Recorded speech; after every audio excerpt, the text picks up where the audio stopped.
Hi students, इस lecture में हम कवर करने वाले हैं पैरेलल प्लेट कैपेसिटर। कैपेसिटेंस का टॉपिक हम प्रीवियस क्लास में ऑलरेडी ले चुके हैं और इन ऑनियन फिजिक्स लेक्चर का जैसा नेचर है, रेदर देन कन्वेंशनल फिजिक्स हम डायरेक्ट सिचुएशन पे अटैक करते हैं और सीधा क्वेश्चंस से डिफरेंट सिचुएशंस के अंदर ही फिजिक्स को पढ़ते चले जाते हैं। तो जैसे जैसे मैं लेक्चर में आगे बढ़ूंगा अलग अलग सिचुएशंस लेता जाऊंगा और आपकी अंडरस्टैंडिंग लेवल इसमें बिल्ड होती चली जाएगी। अगर प्रीवियस लेक्चर नहीं देखा है तो आप साथ में देख लीजिएगा, that will be beneficial for you. और कहीं पे भी इन डेप्थ कवरेज करनी है, थ्योरेटिकल लेवल पे कवर करना है तो हमारे फिजिक्स गैलेक्सी चैनल के ऊपर ऑलरेडी कॉन्सेप्ट वीडियोस गिवन है। आप concept video capacitance physics Galaxy search करके कॉन्सेप्ट वीडियो की प्लेलिस्ट से कैपेसिटेंस पूरा थ्योरी भी पढ़ सकते हैं। यहाँ पे हम डिफरेंट सिचुएशंस के साथ आगे बढ़ेंगे। ऑल दो सिचुएशंस वही हैं जिसकी आप फंडामेंटल थ्योरी करके इलस्ट्रेशन लेते हैं, यहाँ मैं सिर्फ सिचुएशंस पे बात करता हूँ।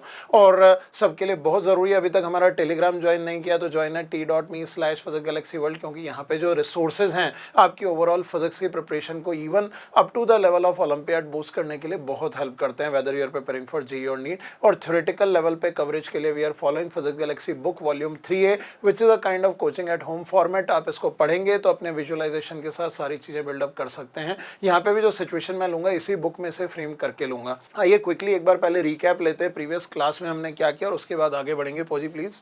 फाइन, थैंक यू पोजी। सो रिकैप में हमने पिछली क्लास में दो चीजें कवर करी थी। The very first was capacitance की। कैपेसिटेंस होती क्या है? किसी भी मीडियम में कंडक्टर को रखने से उस बॉडी की, उस मेटल की चार्ज कैपेसिटी यानी किस लिमिट तक उसको चार्ज किया जा सकता है वो चेंज हो जाती है। मीडियम बदलोगे तो वो मैक्सिमम कैपेसिटी बदल जाएगी, कंडक्टर की शेप बदलोगे तो वो कैपेसिटी बदल जाएगी।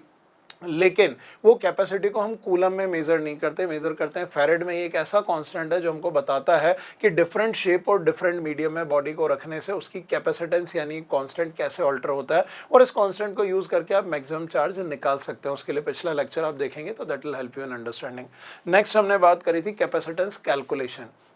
कैलकुलेशन के लिए स्ट्रेट फॉरवर्ड हमने बात करी थी किसी भी सिस्टम की, क्योंकि कैपेसिटेंस हमेशा डिफाइन की जाती है एक सिस्टम की। और कौन से सिस्टम की? जिस सिस्टम में कंडक्टर होता है और वो पूरा मीडियम अकाउंट किया जाता है जिस मीडियम में इस कंडक्टर का चार्ज इलेक्ट्रिक फील्ड प्रोड्यूस कर सकता है, क्योंकि वही इलेक्ट्रिक फील्ड जब मीडियम को ब्रेक डाउन करेगा तो चार्ज लीक होना शुरू होगा। सो कैपेसिटेंस की जो वैल्यू निकाली जाती है वो होती है Q divided by VA minus VB, where VB is considered as reference. For any given system, कोई ना कोई रेफरेंस जरूर लिया जाता है। एक सिंगल कंडक्टर है तो रेफरेंस इन्फिनिटी पे ले लेते हैं। दो कंडक्टर्स का सिस्टम है तो एक कंडक्टर को एज रेफरेंस लिया जाता है, दिस व्हाट वी कंसीडर। और दो से ज़्यादा कंडक्टर होते हैं तो कैपेसिटेंस की कॉम्बिनेशन की ज़रूरत पड़ती है, जो हम अपकमिंग लेक्चर्स में ऑनियन फिजिक्स में करेंगे। थ्योरेटिकली आप कॉन्सेप्ट वीडियो या पूरा का पूरा टॉपिक सिंगल शॉट कवर करना है तो यूट्यूब पर सर्च कर लो physics galaxy revision checklist capacitance, single video में भी आप देख सकते हो। यहाँ पे कैपेसिटेंस को यूज करके हमने दो कंडक्टर्स की कैपेसिटेंस निकाली। अब हम डिफरेंट केसेस लेते हैं कि किस किस तरह के केसेस की हम कैलकुलेशन कर सकते हैं कि कैपेसिटेंस कैसे निकाली जाएगी। Then will move on to parallel plate capacitor, क्योंकि पैरेलल प्लेट कैपेसिटर की डिफरेंट सिचुएशंस को समझने के लिए एलिमेंट्री लेवल की सिचुएशन समझना बहुत ज़रूरी है। आइए बात करते हैं। पोजी प्लीज़ बोर्ड को क्लीन करें, थैंक यू। सो यहाँ पे हम बात करेंगे सबसे पहले पहली सिचुएशन है कि स्फेरिकल कैपेसिटर। स्फेरिकल कैपेसिटर होता क्या है तो आप ये दिमाग में बैठा लीजिए कि अगर दो कॉन्सेंट्रिक स्फेरिकल शेल्स हैं like this, concentric means centre common है और रेडियस इनकी A और B गिवन है, सेंटर कॉमन है।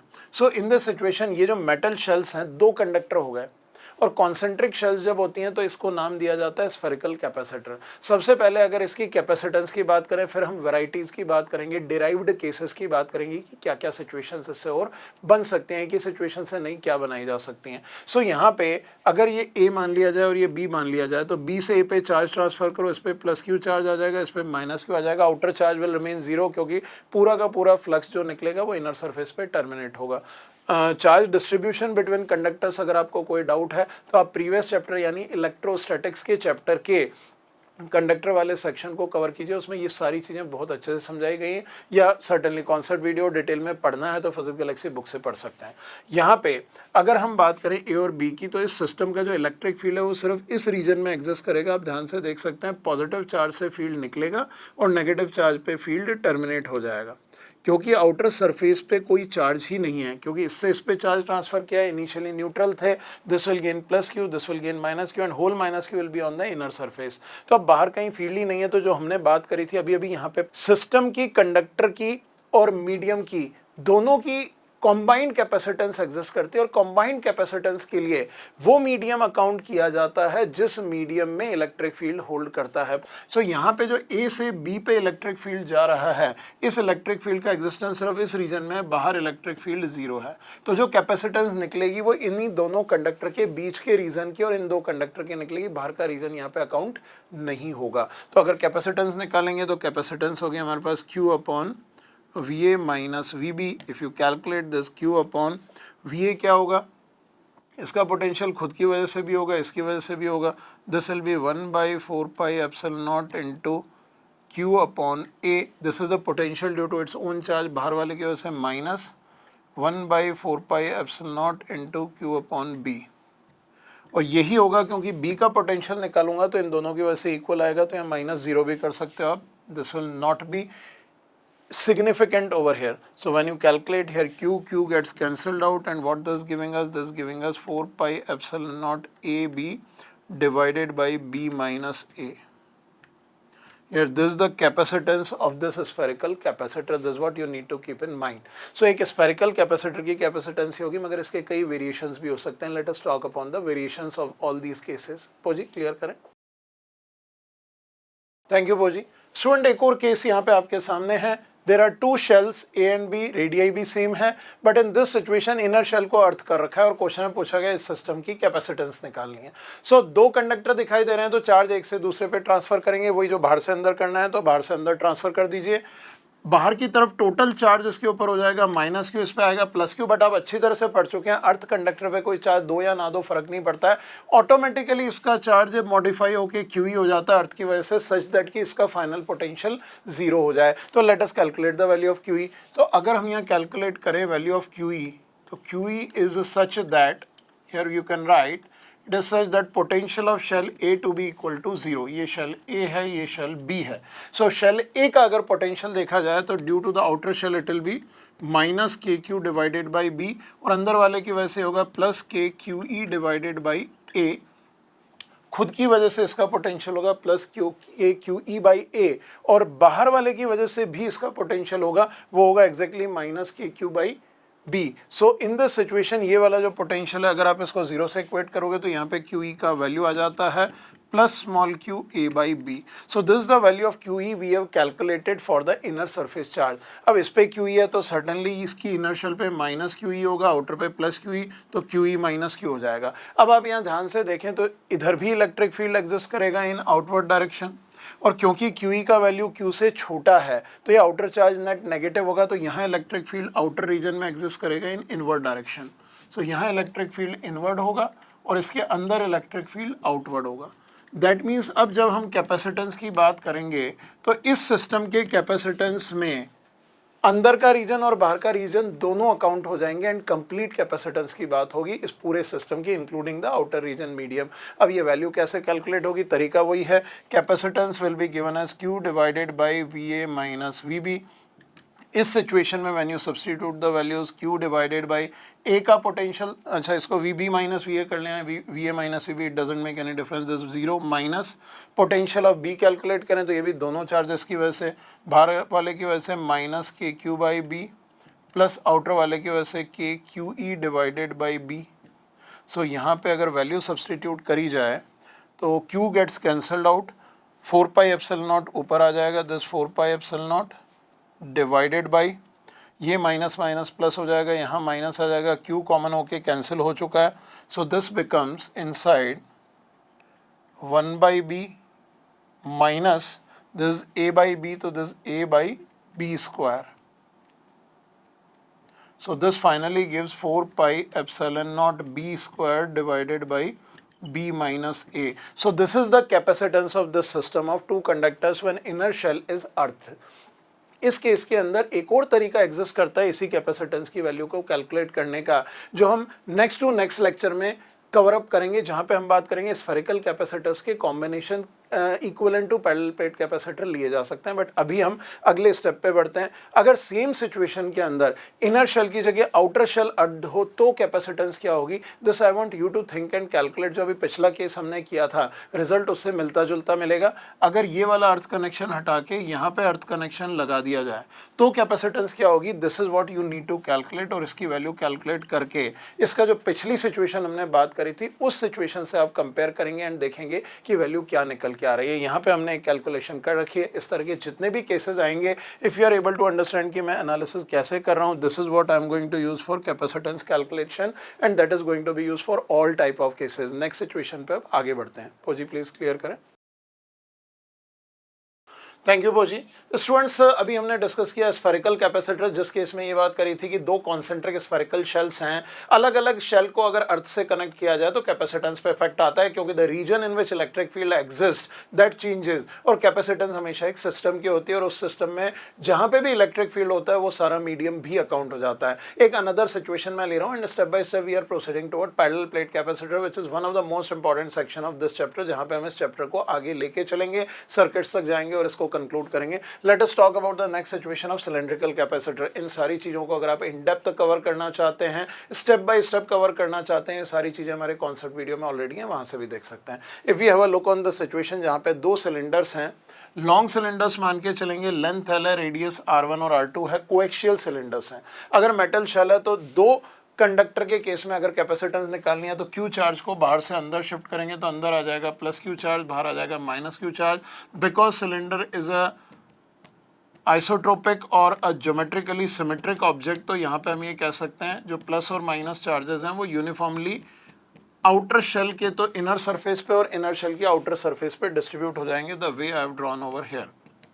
तो जो इलेक्ट्रिक फील्ड एग्जिस्ट करेगा इन दोनों के रीजन के बीच में होगा, क्योंकि सारा का सारा चार्ज इन दोनों के बीच में एग्जिस्ट कर रहा है। सो इन दिस सिचुएशन बाहर इलेक्ट्रिक फील्ड जीरो है, तो जब हम कैपेसिटेंस की बात करेंगे तो आउटर रीजन अकाउंट नहीं होगा, लेकिन अगर अर्थिंग करी जाए तो सर्टेनली इफेक्ट आ जाएगा। बट यहाँ के अर्थ केसेस हमारे करिकुलम में नहीं है, तो we are not going to discuss.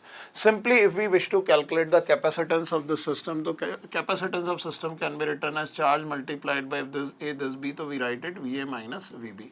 And you know potential difference V A minus V B in this case can be written as, in case of a radially outward electric field, line charge का result use करेंगे, क्योंकि hollow cylinder के outside electric field उतना ही होता है जो एक line charge की वजह से होता है। तो will write it integration of 2k lambda by x dx and integrated from r1 to r2. So the value comes out to be 2k lambda ln of r2 by r1. So this is the value of potential difference we are getting. Lambda is the charge parent length, तो long cylinders के लिए lambda की value आप यहाँ पे substitute कर सकते हैं q divided by l. When you put it over here, so this gives you the capacitance q divided by this 2k L by Q ln of R2 by R1, where Q gets cancelled out, so C comes out to be 2 pi epsilon naught L upon ln of R2 by R1. Now in this case आप यहाँ पे कोई dielectric medium consider नहीं कर रहे हैं, क्योंकि हम ये मान रहे हैं इसके बीच में कोई भी डायलेक्ट्रिक नहीं है, electric field exist in free space. अगर डायलेक्ट्रिक होता तो यहाँ पे एप्सिलॉन नॉट डायलेक्ट्रिक ले लेते हैं। अब यहाँ पे माय डियर स्टूडेंट मैं आपको एक होमवर्क दे देता हूँ, how you can handle this question. अगर इसमें एक डायलेक्ट्रिक भरा हुआ हो, एक एग्जाम्पल यहाँ पे ले लेते हैं जिस क्वेश्चन को आपको सॉल्व करना है और आंसर कमेंट सेक्शन में डालना है। इसी मेथडोलॉजी से आप इसको सॉल्व कर सकते हैं, थोड़ा सा थिंकिंग बेस्ड है। If from R1 to RI is basically a radii between R1 and R2, यहाँ पे हम ये कह सकते हैं RI here is less than R2 but greater than R1, RI का value. So from R1 to RI there exists a dielectric of constant epsilon r. Find new capacitance of this system. So I am leaving it as an exercise for you, very comfortably you can solve, लेकिन method यही लगाना है। कई student उसको series parallel method से direct करते हैं। अगर आप स्टेप बाय स्टेप सिस्टम को, सिचुएशन को समझना चाहते हैं, सीखना चाहते हैं, तो इसी मेथड से आप इसको सॉल्व करें। सिमिलर लॉजिक स्फीयर के केस में हम कर चुके हैं, तो आप निकाल लेंगे, निकाल के कमेंट सेक्शन में डालिए, आपस में डिस्कस करिए, आगे बढ़ेंगे। इसी केस को थोड़ा सा एक और दूसरे एग्जाम्पल की फॉर्म में लेते हैं। पोजी प्लीज स्पेस क्रिएट करें। थैंक यू पोजी। सो स्टूडेंट सिचुएशन आपके सामने दिखाई दे रही है। यहाँ पे जो इनर सिलेंडर है इसको हमने एक्स हाइट ऊपर उठा दिया। नाउ इन सच केसेस हम फ्रिंजिंग को नेग्लेक्ट कर देंगे। फ्रिंजिंग का मतलब होता है जो इलेक्ट्रिक फील्ड डाइवर्ज होता है किसी कॉर्नर से, तो हम यही मान के चलेंगे इस केस के अंदर जो ए शेल है अगर इसको ऊपर ले लिया और बी शेल वहीं पे ही है, सो ओवरलैप रीजन यहाँ पे जितना है, अगर इसका टोटल लेंथ एल है तो यहाँ पे जो ओवरलैप लेंथ है एल माइनस एक्स, तो यहाँ पे जब चार्ज ट्रांसफर करेंगे तो माइनस क्यू यहीं पे होगा और प्लस क्यू यहीं पे होगा। प्रैक्टिकल कंडीशंस के अंदर हम ये कह सकते हैं कि यहाँ पे जो चार्जेस होंगे जैसे जैसे हम दूर हटेंगे वैसे वैसे डेंसिटी कम होती चली जाएगी। लेकिन अगर R1 R2 बहुत क्लोज हैं और बीच का एन्युलर रीजन बहुत पास है तो हम ये कह सकते हैं इलेक्ट्रिक लाइंस यहाँ पे स्ट्रेट ही रहेंगी। लाइंस में जो फ्रिंजिंग है उसको इग्नोर किया जा सकता है। लाइंस की फ्रिंजिंग का मतलब है कि इस चार्ज की वजह से यहाँ पे जो इंडक्शन होगा उसकी वजह से लाइंस बेंड हो रही हैं, तो बेंडिंग ऑफ लाइंस को हम नेग्लेक्ट करें, that is what we call fringing. ध्यान रखें अभी कई जगहों पे फ्रिंजिंग कॉन्सेप्ट भी हम यूज करने वाले हैं। सो इन दिस सिचुएशन कैपेसिटेंस सिर्फ L माइनस एक्स रीजन की होगी, तो यहाँ पे हम कैपेसिटेंस की कैलकुलेशन करेंगे। 2 पाई एप्सिलॉन नॉट L की जगह L माइनस एक्स आ जाएगा divided by lawn of R2 by R1। So expression remains same, only the length is getting change. आपको सिर्फ ओवरलैप रीजन लेना है। लेकिन प्रैक्टिकल कंडीशंस में फॉर दिस हमारे पास कंडीशंस होंगी R1 should be approximately R2, certainly R2 R1 से ज़्यादा है, लेकिन ये एनुलर रीजन की विड्थ कम होनी चाहिए, otherwise this result will not hold true. ये आप ध्यान रखेंगे। या क्वेश्चन में गिवन हो फ्रिंजिंग नेग्लेक्ट करनी है, तो क्योंकि ये प्रैक्टिकल केसेस हैं, इन्हीं केसेस और सिचुएशन से दिमाग अपने बिल्डअप कीजिए ताकि कभी भी ऐसे क्वेश्चन आए तो you will be able to easily manage. एक केस और यहीं पे लेते हैं कि अगर ये सिलेंडर की जगह दो अलग अलग सिलेंडर दूर दूर होते, जैसे हमने दो स्फेरिकल कंडक्टर्स की बात की थी, उसको मैं यहीं पे ले लेता हूँ S3, that is what we call wire capacitor. In case of wire capacitor there are two wires which are having radius R, length L, and there is a separation between the two wires. The axis of the two wires is separated by a distance D and the radius here is R. Now ये A wire है, ये B wire है, हमको इस system की capacitance calculate करनी है, तो आई स्ट्रांगली सजेस्ट मेथडोलॉजी वो की वही रहेगी, चेंजेस नहीं है। इसको आप फिजिक्स गैलेक्सी वॉल्यूम 3 में से रेफर कीजिए, बहुत इजीली समझ आएगा। मेथड मैं समझा रहा हूँ, कैलकुलेशन लीव करेंगे। ए और बी का हमको पोटेंशियल डिफरेंस लेना है। अगर चार्ज यहाँ ट्रांसफर किया है तो this will attain a positive charge, this will attain a negative charge, लेकिन ये माइनस चार्ज आमने सामने नहीं कह सकते। वायर्स आर थिन वायर्स, तो जो इलेक्ट्रिक लाइंस हैं आप ऊपर से देखेंगे तो पॉइंट चार्ज की जैसे चारों तरफ से लाइंस डिस्ट्रीब्यूट होती हैं, वैसे ही पॉजिटिव की लाइंस चारों तरफ से निकल के इस बी की तरफ नेगेटिव चार्ज पे आके टर्मिनेट होंगी। और अगर हमको पोटेंशियल डिफरेंस लेना है तो here also capacitance is written as Q divided by VA minus VB, and to calculate VA minus VB यहाँ से x डिस्टेंस पे हम इलेक्ट्रिक फील्ड निकालेंगे और फिर VA माइनस VB का वैल्यू कैलकुलेट करेंगे, integration of E dot dx, and limit will be taken from R to D minus R। Why R to D minus R? क्योंकि R के अंदर दिस मेटल तो electric field zero होगा और D minus R से D तक भी अंदर मेटल की वजह से फील्ड जीरो होगा। Substitute the value of electric field due to the two line charges because small r is considered to be very less compared to D in the situation, then only these can be considered as thin wires. तो इस condition को भी आप analyse करेंगे and then हम आगे चलते हैं पैरेलल प्लेट कैपेसिटर की तरफ, जिसके ऊपर बेस्ड काफ़ी सारे लॉजिक्स हैं लेकिन कॉन्सेप्ट इसी से लिंक्ड है। पोजी प्लीज क्लियर करें। Thank you, Poji. Students, here you can see two parallel plates placed at close separation DD। बहुत छोटा सा है, यहाँ पे लिखा हुआ हो या नहीं लिखा हो। In case of capacitor हम ये मान के चलते हैं दो parallel plates बहुत large हैं और इनको close separation पे रखा गया। The system is called a parallel plate capacitor. So इसी स्क्रीन पे हम कई सारी physical practical situations को analyze करेंगे और उस पर बेस कई तरह के cases भी study करेंगे। तो very carefully you need to understand over here. So अगर दो parallel plate है, हमको सबसे पहले system capacitance निकालनी है, तो सी बात है Q चार्ज इधर ट्रांसफर किया तो इस प्लेट पे माइनस Q चार्ज आ जाएगा, जिससे निकाला है, और जिस पे डाला है उस पे प्लस Q चार्ज आ जाएगा। This plus Q, this minus Q। अब एक्चुअली क्या होगा, अगर ये ज़्यादा दूर दूर होंगी प्लेट्स तो electric field lines directly plus से माइनस पे तो जाएगी, इसके बाहर एजेस पे बाहर भी निकलेंगी, that is what we call fringing. So right now we are neglecting fringing. ये आप ध्यान रखें, पैरेलल प्लेट कैपेसिटर में जब कुछ भी गिवन नहीं होता है तो फ्रिंजिंग को नेग्लेक्ट किया जाता है। यहाँ पे we are neglecting fringing. Fringing मतलब कॉर्नर पे जो लाइंस आउटवर्ड डाइवर्ज होके माइनस पे आएंगे उनको हम इग्नोर कर रहे हैं। So electric field exist in a uniform manner because the plate area is considered to be large, plates को इनफाइनाइट मान सकते हैं. सो इस सिचुएशन में अगर हम ए और बी का पोटेंशियल डिफरेंस निकालें तो inside the two plates all of you know electric field is sigma by epsilon not, or you can write it as q by a epsilon naught. Sigma is the surface charge density which is written as charge divided by the total area coulomb per meter square. और outer surface के ऊपर कोई charge नहीं होगा क्योंकि plates का charge distribution हम electrostatics में पढ़ चुके हैं. आई होप आपको अच्छी तरह से दिमाग में होगा. Now as we have got the electric field, capacitance of this system can be written as q divided by va minus vb. So अगर आप V A minus V B calculate करते हैं तो डायरेक्टली यहाँ पे आता है V A minus V B is equals to E D, because in case of uniform electric field दो पॉइंट्स का पोटेंशियल डिफरेंस होता है, electric field multiplied by the closest separation along the electric field direction. So यहाँ पे value substitute करें तो Q gets cancel out, ये आ जाता है epsilon not a divided by D.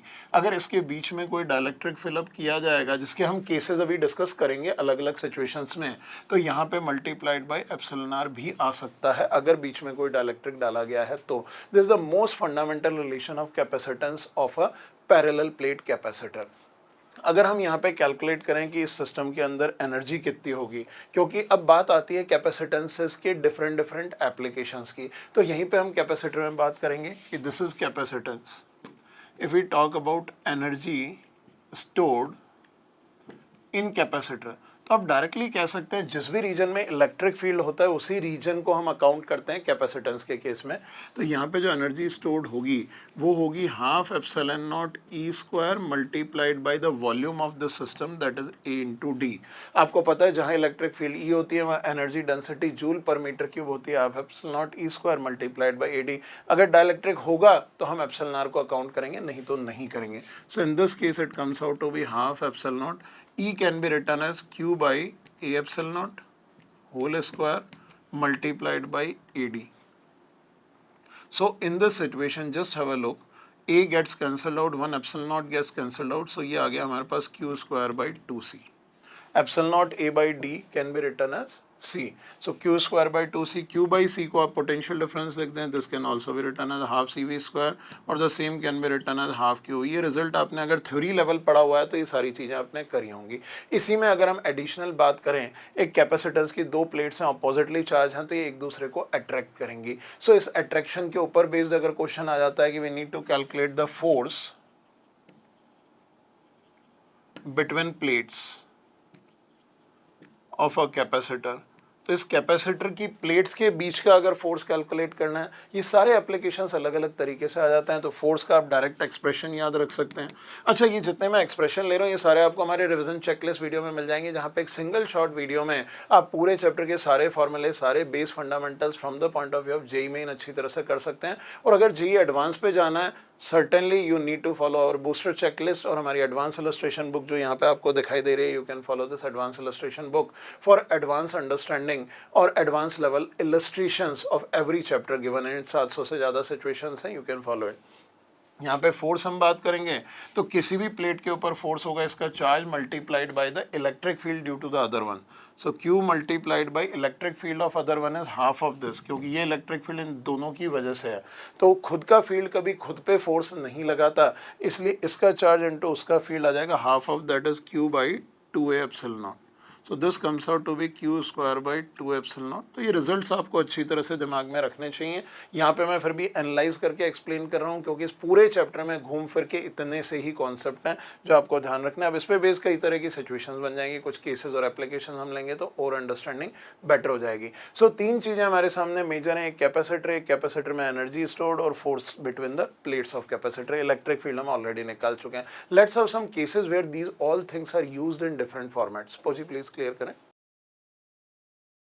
Thank you पोजी. Students have a look on a case जहाँ पे एक plate A of capacitor ceiling से माउंट की हुई है मेटल वायर से और इसको एक बैटरी से कनेक्ट किया गया है और बैटरी से दूसरी प्लेट जोड़ी गई है और मेटल वायर से एक एम मास यहाँ पे हैंग किया गया. मेटल प्लेट्स को हम नेग्लिजिबल मास या हम ये कंसिडर कर सकते हैं, जो प्लेट्स हैं दीज आर लाइट वेट हैं. This one as well as this one, these are light weight plates, इनमें मासेस नहीं है। सो आप ये कह सकते हैं बैटरी का काम क्या है, जब भी किसी कैपेसिटर पे बैटरी कनेक्ट होगी तो बैटरी सिर्फ एक तरफ से चार्ज उठा के दूसरी तरफ पे डालती है। हमेशा के लिए इस पूरे चैप्टर के लिए दिमाग में बैठा लो, कैपेसिटेंस के अक्रॉस या किसी सर्किट के अक्रॉस बैटरी है तो बैटरी एक ही काम करती है, चार्ज इधर से उठा के इधर डाल देती है।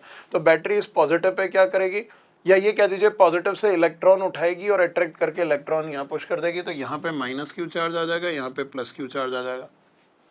क्योंकि अपोजिटली चार्ज प्लेट्स हैं तो ये एक दूसरे को अट्रैक्ट करेंगी, सीधी सी बात है। इन दिस सिचुएशन अगर हमसे इक्विलिब्रियम सेपरेशन एक्स पूछा जाए, फ्रिंजिंग हमेशा जब तक गिवन नहीं हो आप नेग्लेक्ट करके ही चलेंगे। सो एक्स की वैल्यू पूछी जाती है तो सीधी सी बात है, ऊपर वाली प्लेट इस पर जितना अपवर्ड अट्रैक्टिव फोर्स लगाएगी वो अगर mg से बैलेंस होगा, यानी वेट ऑफ ब्लॉक से बैलेंस होगा, तो प्लेट बी इक्विलिब्रियम में रहेगी क्योंकि इस पर कोई और फोर्स एक्ट नहीं कर रहा है। तो हम यहाँ पे कह सकते हैं इस तरह के क्वेश्चन में क्वेश्चन पूछा जा सकता है फाइंड इक्विलिब्रियम सेपरेशन एक्स, तो आप डायरेक्टली कह सकते हैं what will happen in this situation. Attractive force जो अभी अभी हमने पढ़ा था q square by 2 epsilon naught a होता है, और ये वाला attractive force balances the weight mg। So in this situation आप यहाँ पे क्या कर सकते हैं, सबसे पहले यहाँ पे q की वैल्यू डालेंगे। How you will substitute the value of q, q can be written as cv which is equals to epsilon naught a by x into v। So ये जो q का वैल्यू है इसको उठा के यहाँ पे डालिए, यहाँ से आपके पास इक्विलिब्रियम सेपरेशन x निकल के आ जाएगा, क्वेश्चन इज सॉल्व। इस तरह के कई केसेस बन सकते हैं, जैसे यहाँ पे तो एक हैंगिंग मास है उसको बैलेंस करना है। There can be a spring, इस तरह का क्वेश्चन आ सकता है हमारे सामने कि अगर किसी पॉइंट पे एक स्प्रिंग दिया हुआ है, फोर्स कॉन्स्टेंट k है, एक प्लेट इससे जुड़ी हुई है और एक ये दूसरी प्लेट जुड़ी हुई है, और यहाँ से हमने एक बैटरी से कनेक्ट कर रखा है। अब हमसे ये पूछा गया है प्लेट सेपरेशन d है।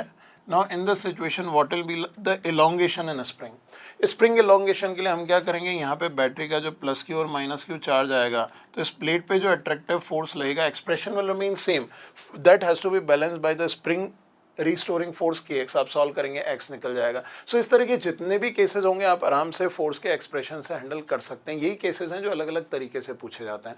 आइए कुछ और केसेस देखते हैं, पोजी क्लियर करें।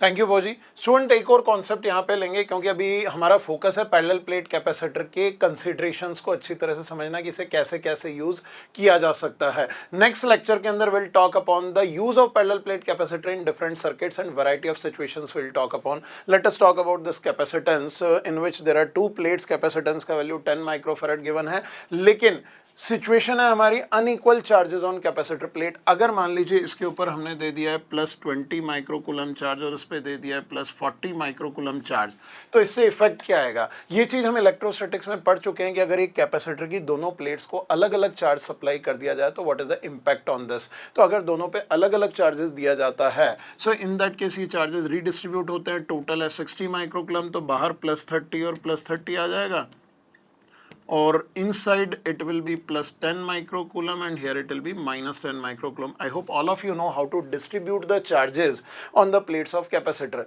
Now in this situation जो कैपेसिटर के चार्जेस हैं वो प्लस क्यू और माइनस क्यू फेसिंग सरफेसेस के लिए जाएंगे, क्योंकि अभी जो पिछले केस में हमने बात करी है किसी भी कैपेसिटर का चार्ज, पैरेलल प्लेट कैपेसिटर का चार्ज हम वो चार्ज लेते हैं जो फेसिंग सरफेस का चार्ज होता है। That is what you need to keep in mind, क्योंकि नेक्स्ट लेक्चर हम यहीं से स्टार्ट करेंगे। This is what you need to keep in mind in this situation. अगर ये -10 और +10 है तो सबसे पहली चीज, अगर हम पोटेंशियल डिफरेंस निकालें प्लेट्स के बीच का, क्वेश्चंस कुछ भी आ सकते हैं। एग्जाम्पल में पूछ लिया जाता है फाइंड VAB पोटेंशियल डिफरेंस, तो आप डायरेक्टली VA माइनस VB लिख सकते हैं। Q डिवाइडेड बाई C, तो Q will be taken as 10 divided by 10, it comes out to be 1 volt.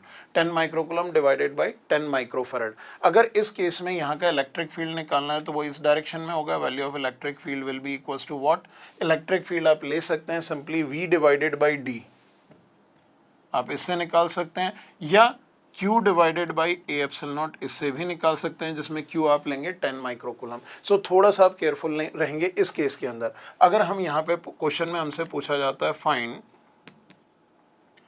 Energy stored in capacitor, in this capacitor, इस capacitor की energy stored आप directly half into C into VAB का square लिख सकते हैं, which is half into 10 multiplied by 1 square, it comes out to be 5 माइक्रोजूल।